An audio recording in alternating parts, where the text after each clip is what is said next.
Chapter 34 Ernesto.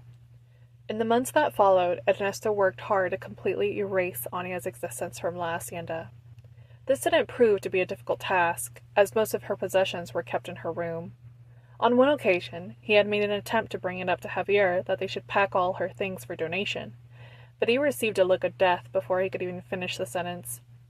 Although Ernesto was annoyed at his papa's reaction, he knew that Anya's possessions were only a part of the battle, and not the war. The true war was dealing with the hole that was her absence. It seemed to have cast itself all around La Hacienda, like a shadow. Ernesto was seeing the ghost of her everywhere, at the kitchen table laughing with Santiago, at the library reading with Santiago, or even the backyard swinging on the porch as she watched Santiago swim. It wouldn't have bothered Ernesto so much if Santiago's mood hadn't taken a dive. Every day when he came home from practice, he would march up the stairs and not come out of his room for the rest of the evening. Ernesto didn't even bother asking him what was wrong, because he knew exactly what it was, and did not want verbal confirmation of it, though it was clear to him that things couldn't continue this way. To fix his son's mood and distract him from Anya's absence, Ernesto wanted to open the doors to their home. He wanted Santiago to be able to do what any other normal children his age could do, have friends over. But when Ernesto brought this up to Javier, he had rapidly shut it down. The reasons being the security of La Hacienda could be compromised, and Javier reminded his son that they were no longer as protected as they once were. This annoyed Ernesto. His papa had security details roaming La Hacienda each and every day. In fact, he had increased the amount in-house detail due specifically to Anya's departure. "Are we really in that much danger?" Ernesto asked him annoyed one day. "Security is not the absence of danger, but the measure one takes to prevent it. You should remember that if you ever hope to succeed me," Javier told him casually. Ernesto rolled his eyes and stomped out of the room. If he could not open the doors to La Hacienda, he could at least allow Santiago more freedom to leave La Hacienda, something that his father had warned him against since their arrival. In truth, it also made Ernesto nervous for his precious son to be somewhere unknown to him, especially after the kidnapping. Despite Santiago's broody mood lately, Ernesto rested easy knowing he was in his room. But he also understood this wasn't healthy. He wanted his son to leave old memories behind and make new ones. When Ernesto told Santiago he would be able to leave La Hacienda as long as he kept his phone on him at all times and followed a strict curfew, Santiago brightened. It didn't take long after that for his son's mood to cheer. Now, when he came home from school and sat at the dinner table, he no longer sulked while he ate his food, but conversed excitedly to his papa about which of his friends he was going to visit and plans he was going to be making over the weekend.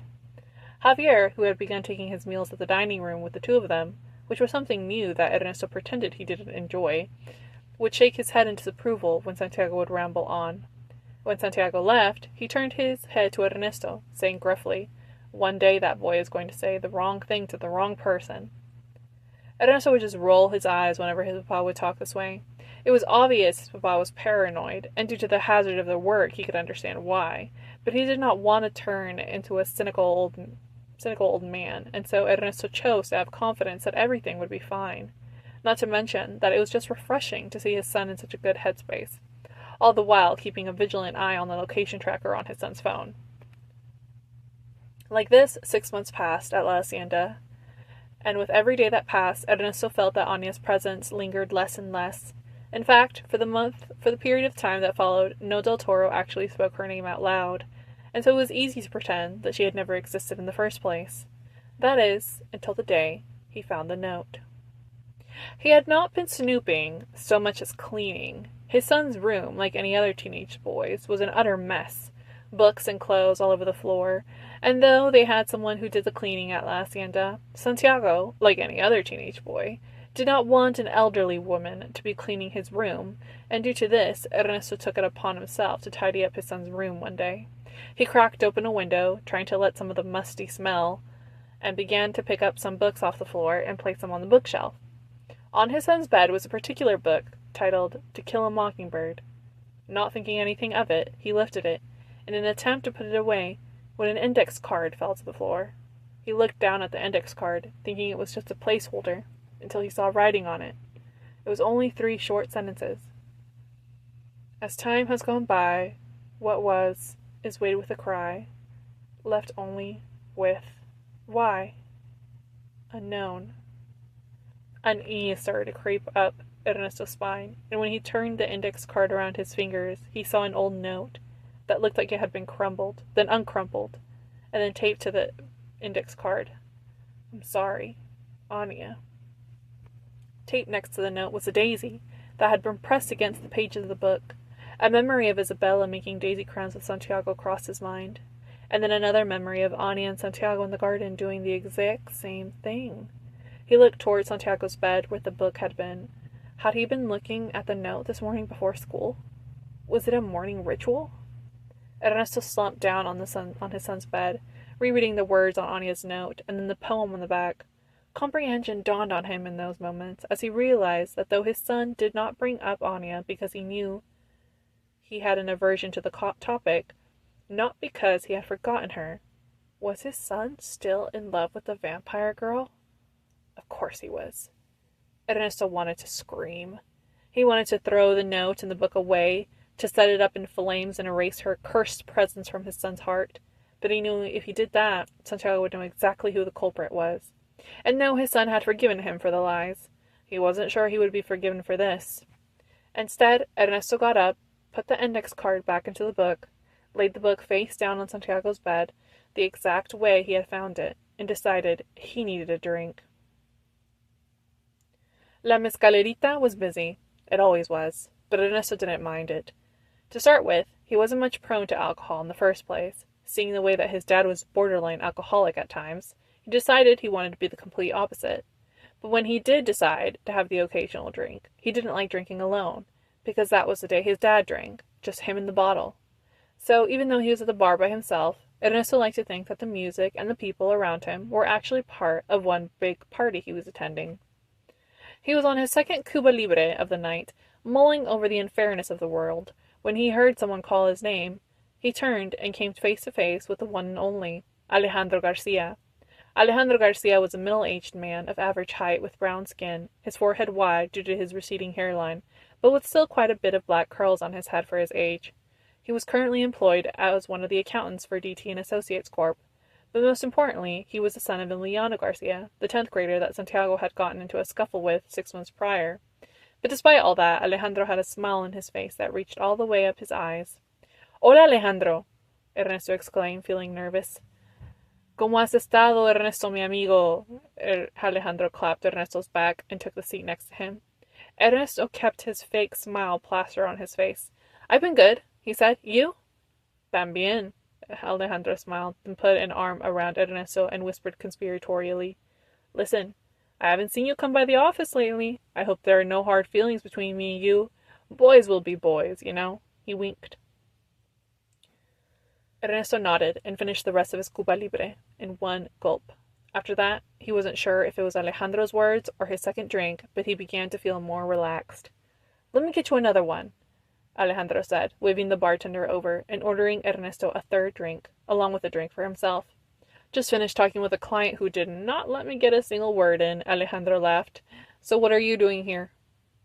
Feeling good with a third Cuba Libre in his hands, and comforted by Alejandro's kind smile, he confessed, "My son is in love with a vampire, a blood-sucking demoness," he thought, but instead, "is holding on to questionable relationships." "Children are a complicated thing. You want them to be able to make their own decisions, but it can be difficult when you know they're making a mistake," Alejandro said, taking a sip of the mezcal that was put in front of him. "Yeah," Ernesto nodded, resonating with Alejandro. "My son Emiliano is the most difficult one. I want him to be an accountant, just like me, but he chooses to waste his time playing video games." Alejandro shook his head. "I wish he were more like his sister Sofia." "I didn't know you had a daughter, Alejandro," Ernesto said, feeling a little ashamed that he had been working alongside the man for years, but did not know how many children he had. "Yes, Emiliano and Sofia are my 2 children. Sofia is my youngest. I believe she is actually around your son Santiago's age. Let me show you." Alejandro pulled out his phone and showed Ernesto his screensaver picture. In it was Alejandro standing next to his wife with their children on either side of them. It seemed to Ernesto that both of Alejandro's children look after Alejandro, with his brown skin and dark curly hair. "They both look like you," he said. "Yes, my wife hates it. She wants another one, but I tell her I'm an old man now. Too old for babies." He laughed heartedly. Ernesto smiled, despite that though Santiago did not like Emiliano Garcia, his father, Alejandro Garcia, seemed pretty all right. Although Ernesto had never spoken more than a full sentence to Alejandro at the office, that night he felt like he truly had found a friend. They talked about everything, the pressure of their fathers, and how the pressure reflected into their own parenting. They talked about their wives, and Alejandro confided that his wife Ana struggled with infertility for a long time, until she finally had been able to get pregnant with Emiliano, who, despite being a troublemaker, was a joyous addition to their lives. "We thought that was it," Alejandro exclaimed, sipping on his second glass of mezcal. "But then out came little Sofia. Now she was a complete and welcome surprise." Ernesto laughed, and they talked about Isabella for a while, how she had been and continued to be the love of his life, and how when he lost her, he felt like he had lost an integral part of himself. "Ay, cabrón, me vas a hacer llorar," Alejandro said, wiping a tear from one of his eyes, and then ordering another round of mezcal shots, which Ernesto had moved on to after he finished his third Cuba Libre. "Pa las penas," Alejandro croaked, and they clinked glasses. They continued talking and ordering drinks for the next 2 hours. The conversation was brought back to their wives and their children. Both men expressed what they would like to see in their future in-laws and how many grandchildren they wanted. "Emiliano's a man's man. That boy isn't going to settle down until he's 30. I can only hope he brings home a decent girl for my Ana. Now as for my princesita Sofia," Alejandro burped, pointing a finger in the air drunkenly, "I'm going to need that cabron's name, address, family tree, diploma, and big account statements before I hand over my little girl." "I used to think," Ernesto paused, trying to put the words together, "I wanted Santiago to marry a woman like my Isabella, but at this point," Ernesto slurred, shaking his head, "I'll take anyone so long as they're human and don't drink blood." Alejandro looked at him in surprise, then gave such a hearty laugh that he almost fell over his bar stool if it weren't for Ernesto catching him mid-tilt. "Woman can suck the life out of you, can't they, cabron?" he said, not even noticing that he had almost fallen to the floor. Instead, he continued laughing and sipping on his mezcal. "If only your little Santiago and my little Sofia fell for each other, then we would have nothing to worry about, eh?" he said with a devilish smile. Ernesto's eyes widened. Despite being a drunk stupor, a solution to his problems had just manifested itself in front of him. Yes, it was clear now. The way to erase Anya from Santiago's heart was to make sure that Santiago fell in love with someone else. It couldn't be that difficult, could it? After all, what was so great about Anya other than the fact that she was beautiful? But Sofia was beautiful too, and she was human. That's it. He just needed to remind his son of this. In fact, it was clear to Ernesto now.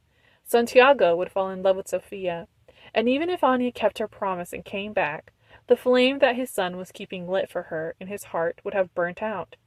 Yes, Ernesto wouldn't have to worry anymore. He grinned wildly at Alejandro and pulled the man close to him by the neck. "I'm going to keep you to that, Alejandro," he beamed and clinked his glass against Alejandro's, who was too drunk to really understand what Ernesto was talking about, but grinned despite himself. Later that night, for the first time since Santiago's kidnapping, Ernesto slept soundly.